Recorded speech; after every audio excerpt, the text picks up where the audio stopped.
Yanga na performance ya Fountain Gate. Nini ambacho umekiona katika mchezo huu?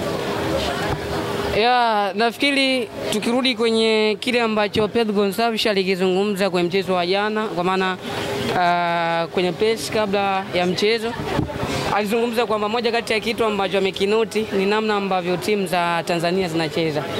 Ni waumini sana wa mfumo wa low block, kwa maana muda mwingi watazuia and then wakushambulia kupitia mipira ya counter attack. Lakini kwenye mchezo wa leo nafikiri imekuwa tofauti kidogo. Kocha wa Fountain Gate ni kama alikuwa anamsikiliza and then mchezo wa leo akaja tofauti.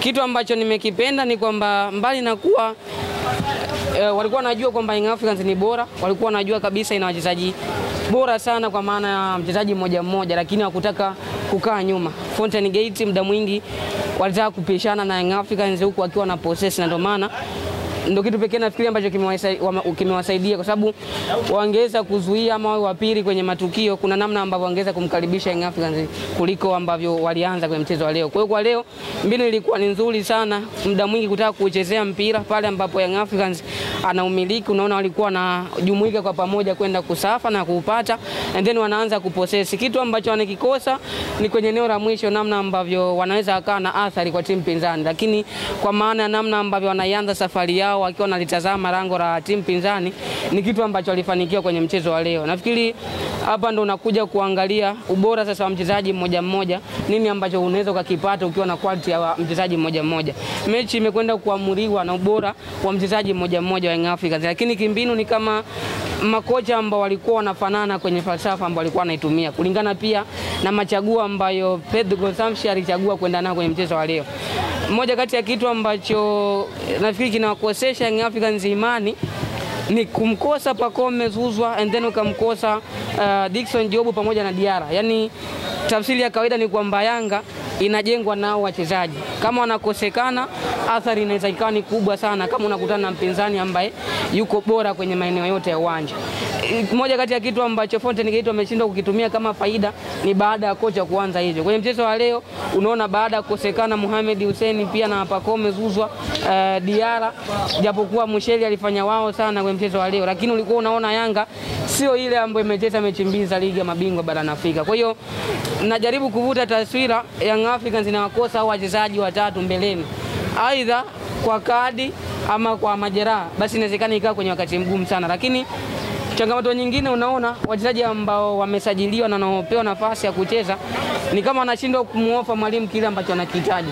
Rudi kwa mchezaji kama Celestian Ekua, mtazame akiwa ASEC Mimosa and then mtazame hivi sasa akiwa kwenye kikosi cha Young Africans, unaona kabisa ni kama ana struggle kuweza kuonyesha kile ambacho kiliwafanya Young Africans wakamsajili na kaona ni chaguo sahihi kuja kucheza kwenye ile eneo. Changamoto ambayo anaipata mwalimu, unaona pengo la Clement Mzize ni kama linaonekana, kwa sababu inafika wakati kocha anaamua kumtumia beki kama winga. Maana yake hapo kuna kitu ambacho anakikosa kutoka kwa winga ambaye amepewa hayo majukumu. Kipindi cha kwanza ameanza na Ekua, lakini tazama baadaye akaweza kufanya substitution, anamtoa Ekua na muingiza Mohamed Hussein. Baada ya Mohamed Hussein kuingia, unaona akamswitch Boka kucheza kama winga.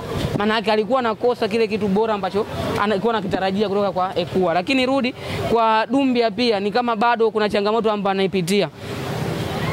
Tafsiri ya kile ambacho nakizungumza, ukimkosa Pacome pamoja na wachezaji ambao nimewataja, unaona hata kwenye mchezo wa leo baada ya Dumbia kupewa nafasi ya kuanza ni kama Young Africans ilikuwa inapitika sana kirahisi katikati.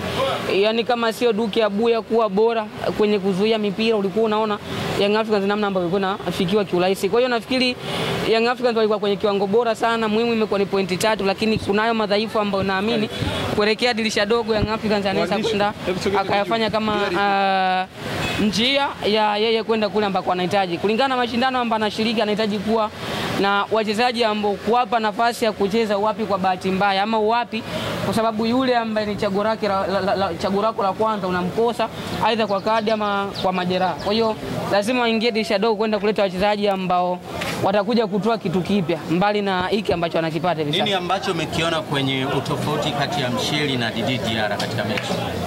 Moja kati ya kitu ambacho nimekiona, nafikiri Musheli kwa umri wake amechagua kujifunza kwa Diarra. Yaani nilichokiona si kama achezi kiwango chake ni kidogo, lakini achezi kwa sababu ya kuheshimu bora ambao Diarra yuko nao.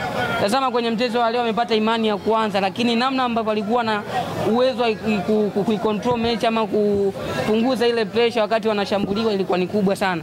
Uimara wake kwenye kudaka, kuna baadhi ya moment ulikuwa unaona goalkeeper yote, yani kama ni goalkeeper bora, hakikisha unapofunga safari ya kutoka basi toka kweli kweli, na unapotoka ukafanya kile ambacho kuna unakikusudia, ambacho kimekufanya ukatoka, na ndicho ambacho amekifanya. Kuna nyakati ametoka akaenda kupiga mpira ukaenda nje, lakini ukawa umezuiliwa, bado uko ndani ya uwanja, and then bado akaendelea kuonyesha kwamba ana uhitaji wa kwenda kufanya yale makosa ambayo tayari alishafanyika na mabeki wake. Kwa hiyo nafikiri ni kijana ambaye anakuwa kwenye element za Diarra, yani namuona kabisa kama ataendelea kujifunza na si kudharau kile ambacho Diarra anacho, basi inawezekana akaja kuwa goalkeeper bora sana huko mbeleni, kwa sababu kuna baadhi ya vitu ambavyo anavyo magolikipa wengine wanadakia timu kubwa na vikosa. Kwa hiyo kwa umri wake, bila shaka kwa kile ambacho amekiofa na namna ambavyo anaendelea kuimarika kila siku, namuona kabisa akija kuisaidia Young Africans kwenye kipindi kadhaa mbele. Duke Aboya amechukua man of the match. Nini ambacho umekiona kwake kwa